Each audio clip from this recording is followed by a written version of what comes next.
नमस्कार साथियों, आप सबका स्वागत है हमारे आज के इस सेशन में।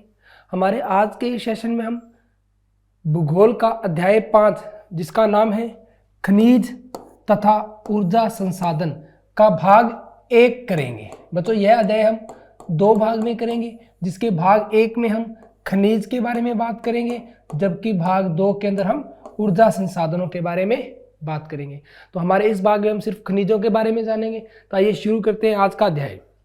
बच्चों, खनिज, सबसे पहला जो शब्द है वो है खनिज, कि खनिज होते क्या हैं। बच्चों, ऐसे अवयव या ऐसे पदार्थ जिनकी एक निश्चित संरचना होती है उन्हें खनिज कहा जाता है। जैसे कि प्राकृतिक रूप से उपलब्ध एक समरूप पदार्थ जिनका एक ही जैसा रूप हो, यानी कि अलग अलग पदार्थों का रूप अलग अलग होगा पर एक पदार्थ का रूप एक जैसा होगा। समरूप पदार्थ जिसकी एक निश्चित आंतरिक संरचना होती है उसे खनिज कहा जाता है।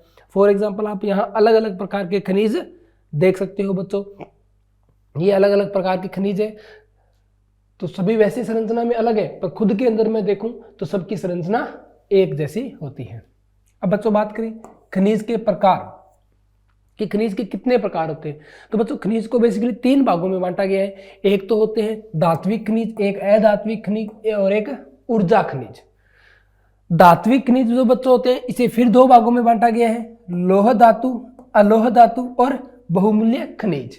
यानी कि धात्विक खनिजों को भी हमने कितने भागों में बांट दिया, वापिस से 3 भागों में बांट दिया, जिसके अंदर कौन कौन से आगे, एक तो वे धात्विक खनिज जो लोह धातु के अंदर काउंट आते हैं, एक वे धात्विक खनिज जिनको अलोह धातु कहते हैं, और बहुमूल्य खनिज।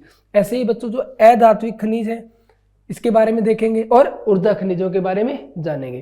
तो खनिजों को हमने कितने भागों में बांट दिया, 3 भागों में, बेसिकली धात्विक, अधात्विक और ऊर्जा खनिज। अगर मैं धात्विक खनिजों की बात करूं तो इसे 2 भागों में, लोह धातु, अलोह धातु और बहुमूल्य खनिज, तीन भागों में बांट दिया है। तो देखो, लौह अयस्क, अगर लौह धातुओं की बात करूं तो लौह अयस्क, मैग्नीज, निकल, कोबाल्ट आदि, यानी कि बच्चों जो लौह के फैमिली मेंबर होते हैं, इनको फैमिली मेंबर बोला जाता है बच्चों लौह धातुओं का।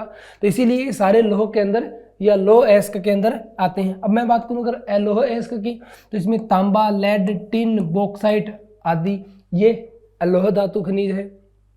इसी तरह बच्चों अगर मैं बहुमूल्य खनिजों की बात करूं तो इसमें सोना, चांदी, प्लेटिनम आदि ये बहुत ही बहुमूल्य खनिजों के अंदर आते हैं। और अधात्विक खनिज यानी जिनके अंदर धातु का कोई भी अंश न हो उन्हें अधात्विक खनिज कहते हैं। जैसे अभ्रक, लवण, पोटाश, सल्फर, ग्रेनाइट, चूना पत्थर, संगमरमर, बलुआ पत्थर आदि। इनको बच्चों किसमें काउंट किया जाता है, अधात्विक खनिजों के अंदर काउंट किया जाता है। और ऊर्जा खनिजों की बात करूं तो वे खनिज जिनसे ऊर्जा की प्राप्ति होती है, जैसे कि कोल, पेट्रोलियम और प्राकृतिक गैस। तो ये था बच्चों प्रकार कि हम खनिजों को कितने प्रकार में बांट सकते हैं। अब हम बात करते हैं खनिज के भंडार, कि किस खनिज का भंडार कहाँ है और खनिज कैसे बनते हैं। इन सब के बारे में देखते हुए हम हर एक खनिज के भंडार के बारे में जानेंगे कि भारत के अंदर कौन सा खनिज किस स्थान पर अत्यधिक मात्रा में पाया जाता है। आइए शुरू करते हैं। आग्नेय और रूपांतरित चट्टानों में, इस प्रकार की चट्टानों में खनिजों के, अगर सबसे पहले एक मैं हेडिंग लेके चलूं, आग्नेय और रूपांतरित चट्टानें। तो चट्टानें भी कई प्रकार की होती है, जिसमें आग्नेय चट्टानें, अवसादी चट्टानें, रूपांतरित चट्टानें, अलग अलग। बच्चों ये सभी बनी तो एक सी होती है, पर समय के काल के साथ साथ अपरदन के कारण इनके रूप लगातार बदलते रहते हैं।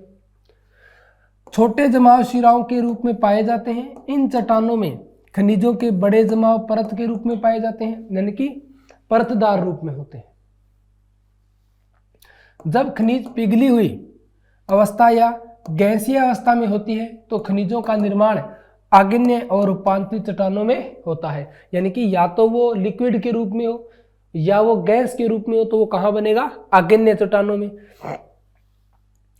इस अवस्था को खनिज दरारों में होते हुए भूमि के ऊपरी सतह तक पहुंच जाते हैं।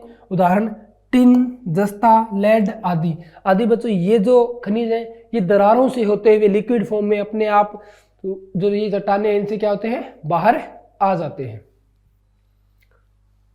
अब मैं बात करूं अगर अवसादी चट्टानों की, तो अवसादी चट्टानों में, इस प्रकार की चट्टानों में खनिज परतों में पाए जाते हैं।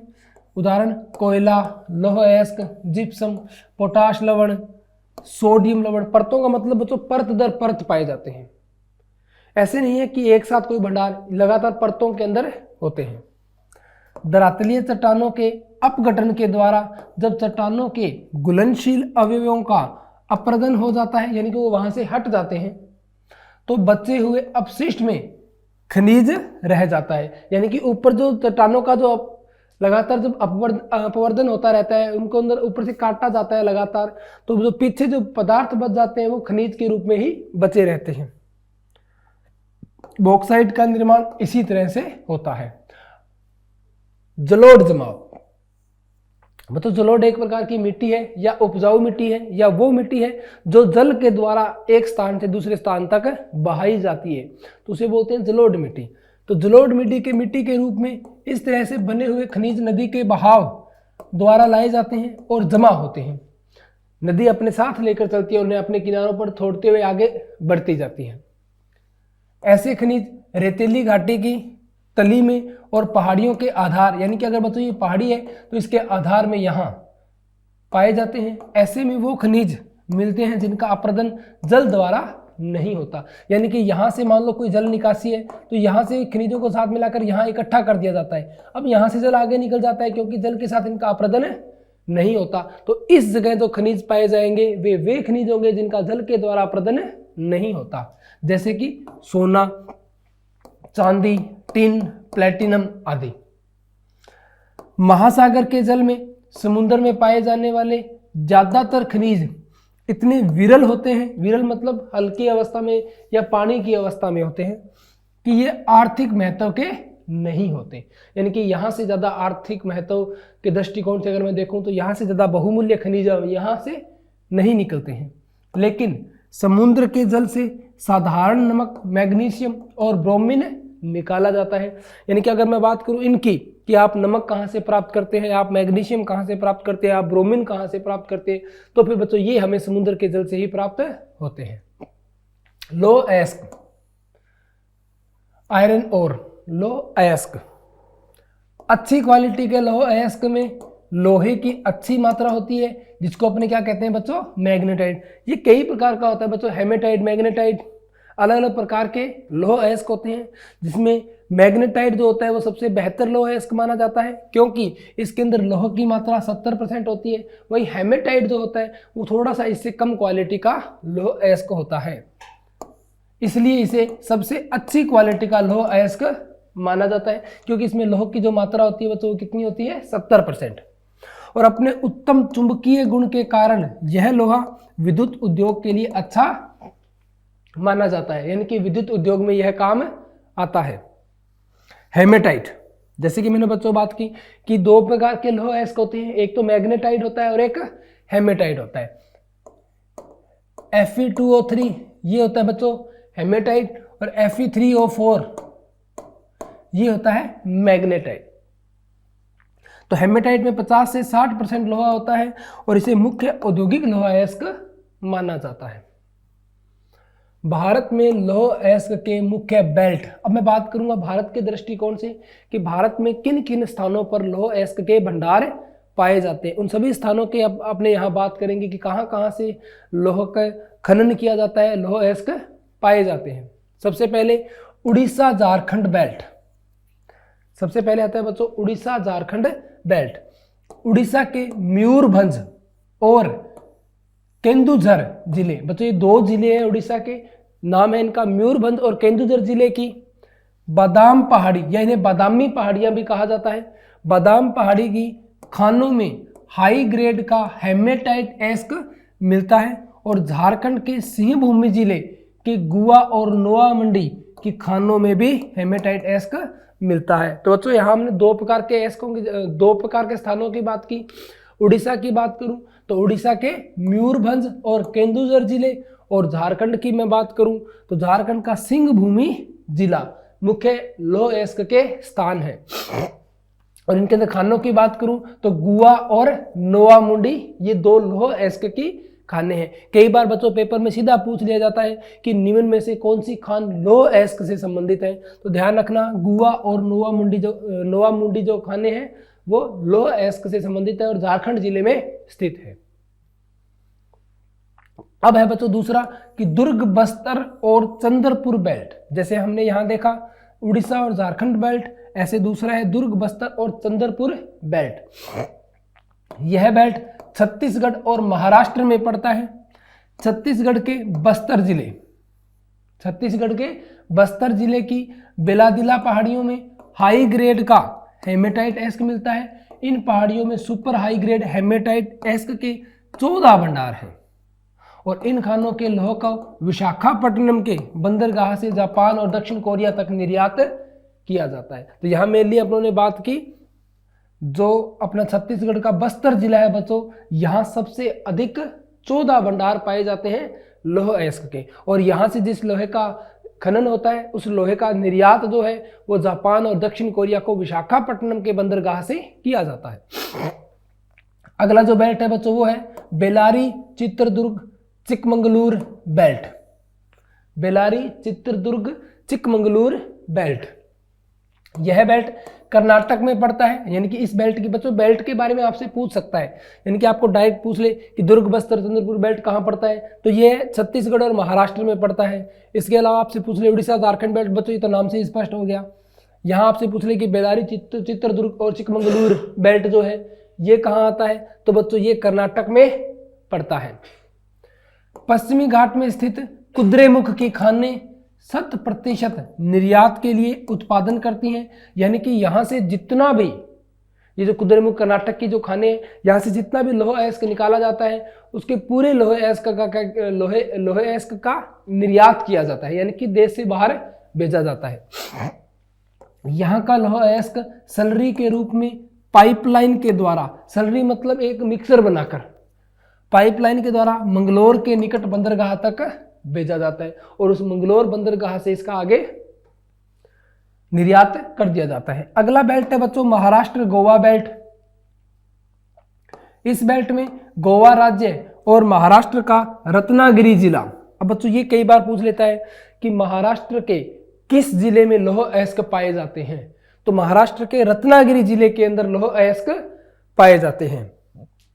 यहाँ के खानों के अयस्क अच्छी क्वालिटी के नहीं हैं और इन अयस्कों को मार्मागोवा पोर्ट से निर्यात किया जाता है। बच्चों ये मार्मगोवा या मार्मागोवा पोर्ट जो है ये गोवा में पड़ता है।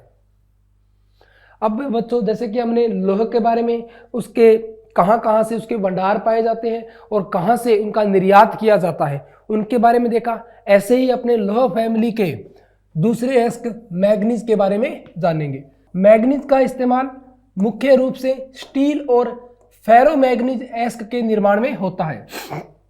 तो बच्चों ये आपसे ये भी पूछा जा सकता है कि मैग्नीज का जो निर्माण है, मैग्नीज किसके निर्माण में काम आता है, तो बच्चों मैग्नीज मेनली काम आता है स्टील और फेरोमैग्नीज अयस्कों के निर्माण में।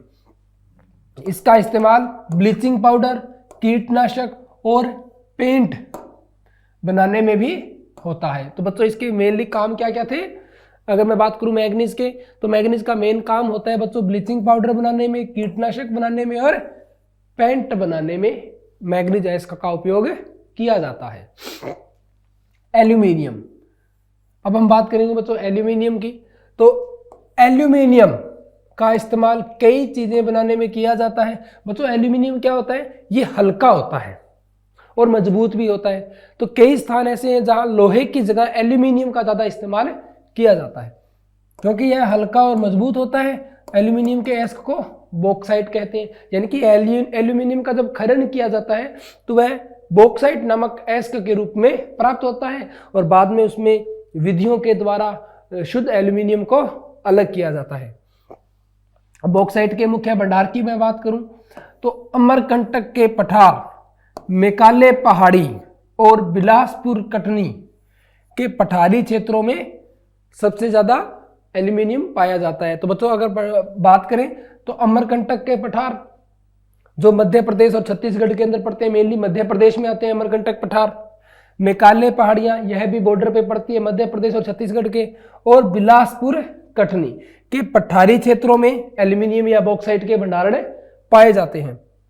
बॉक्साइट का मुख्य उत्पादक उड़ीसा है, अगर मेनली उत्पादक की बात करूं बच्चों तो सबसे ज्यादा जो बॉक्साइट है वो उड़ीसा के अंदर उत्पादित किया जाता है, जहां 45% बॉक्साइट का उत्पादन होता है। तो कुल जितना भी बॉक्साइट है उसके 45% बॉक्साइट का उत्पादन कहां होता है?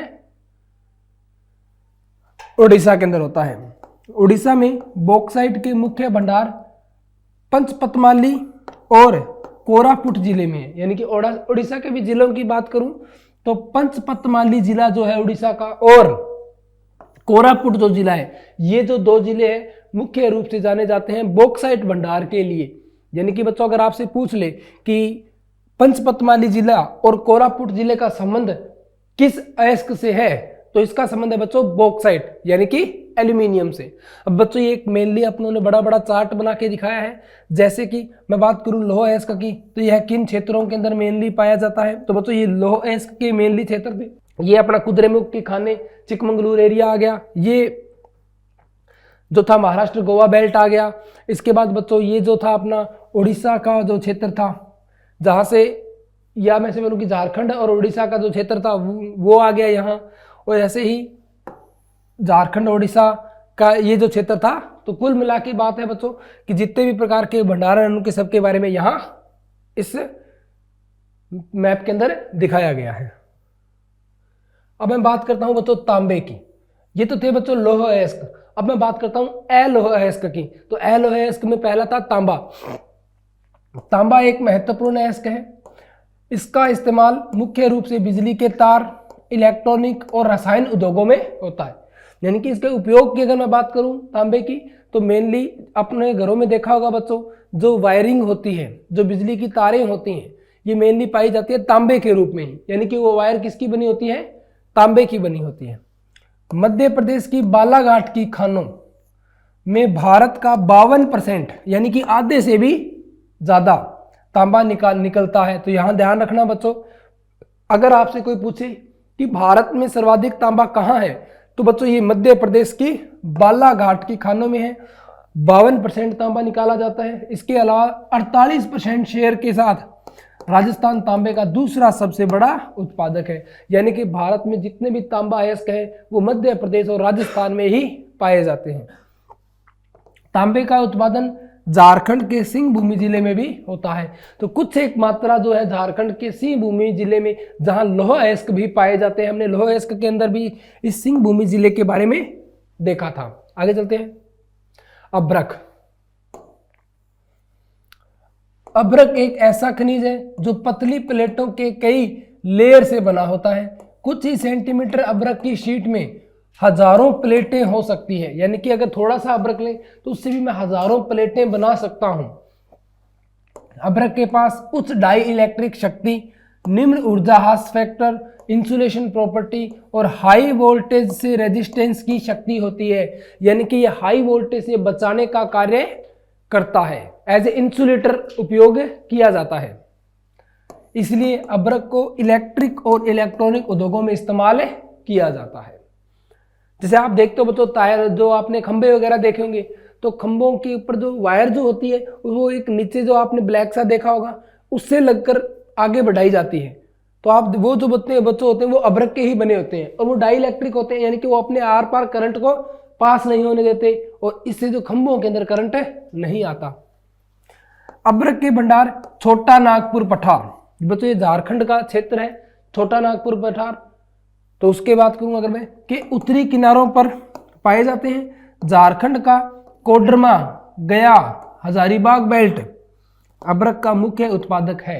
यानी कि अभ्रक के मुख्य उत्पादन की मैं बात करूं तो झारखंड के अंदर छोटा नागपुर पठार, अगर इसके बात करूं तो झारखंड के ही कोडरमा, गया, हजारीबाग, ये जो जिले हैं सारे, वहां अभ्रक का उत्पादन किया जाता है। अभ्रक का उत्पादन राजस्थान के अजमेर और आंध्र प्रदेश के नेल्लोर में भी किया जाता है। यानी कि अभ्रक का अगर मैं छोटा नागपुर पठार के अलावा बात करूं तो राजस्थान के अजमेर और आंध्र प्रदेश के नेल्लोर में भी अभ्रक के जो अयस्क है वो पाए जाते हैं। खनन के दुष्प्रभाव। अब ये तो बच्चों बात हो गई धातुओं की, अधातुओं की, या धात्विक जो खनिज थे उनकी, अधात्विक खनिजों की बात होगी। अब मैं बात करता हूं बच्चों इनके लिए जो खनन किया जाता है, इन खनिजों को जमीन से बाहर निकालने के लिए जो खनन की प्रक्रिया जो अपनाई जाती है उसके क्या प्रभाव हैं। तो बच्चों मेनली बच्चों अगर मैं प्रभावों की बात करूं तो एक तो खतरा रहता है, जान माल के जो हानि होने का नुकसान रहता है, क्योंकि बच्चों खाने क्या होती है गहरी होती जाती है, तो उन खानों की कभी भी छत गिर सकती है, खानों में आग लग सकती है, वहां सांस की प्रॉब्लम होना प्रारंभ हो जाती है और पूरी चारों तरफ धूल ही धूल हो जाती है। तो खानों में काम करने वाले मजदूरों और आसपास रहने वाले लोगों के लिए खनन एक घातक उद्योग है। खनिकों यानी कि जो खनन का कार्य करते हैं को कठिन परिस्थितियों में काम करना पड़ता है और खान के अंदर नैसर्गिक रोशनी नहीं मिल पाती, यानी कि जिस रोशनी की हमें आवश्यकता होती है वो रोशनी खान तक नहीं पहुंच पाती। खानों में हमेशा खान की छत गिरने, पानी भरने और आग लगने का खतरा रहता है और खान के आसपास के इलाकों में धूल की भारी समस्या होती है। खान से निकलने वाली सलरी से सड़कों और खेतों को नुकसान पहुंचता है। इन इलाकों में घर और कपड़े ज़्यादा जल्दी गंदे हो जाते हैं और खनिकों को सांस की बीमारी होने का खतरा या जो है वो अधिक बढ़ जाता है। अब मैं बात करूं बच्चों खनिजों के संरक्षण की, कि खनिजों का संरक्षण कैसे कर सकते हैं या संरक्षण करना क्यों जरूरी है। देखो बच्चों हम बहुत ज़्यादा खनिजों का उपयोग कर रहे हैं, ये लगातार खनन का कार्य चलता रहता है, इसे निर्यात करते रहते हैं, पर खनन जो खनिज बच्चों ये सीमित मात्रा में है, कभी ना कभी खत्म हो जाएंगे, तो इनका संरक्षण भी बहुत जरूरी है।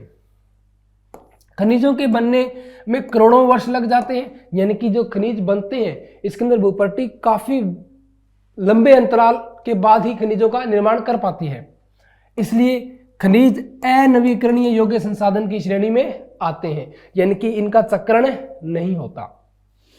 जिस तेजी से हम खनिजों का इस्तेमाल कर रहे हैं उसकी तुलना में खनिजों का पुनर्भरण की प्रक्रिया अत्यंत धीमी होती है, यानी कि हम जिस तेजी से वो निकाल रहे हैं उतनी तेजी से वहाँ खनिज बन नहीं पा रहे हैं और इसीलिए खनिजों का संरक्षण महत्वपूर्ण हो जाता है और यही कारण है कि क्यों खनिजों का संरक्षण करना चाहिए।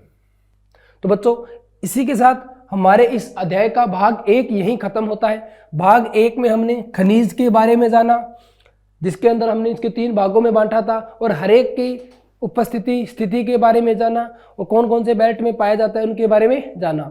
अब इसी अध्याय के दूसरे भाग में हम ऊर्जा संसाधनों के बारे में जानेंगे। आज के इस भाग में इतना ही, तब तक के लिए धन्यवाद।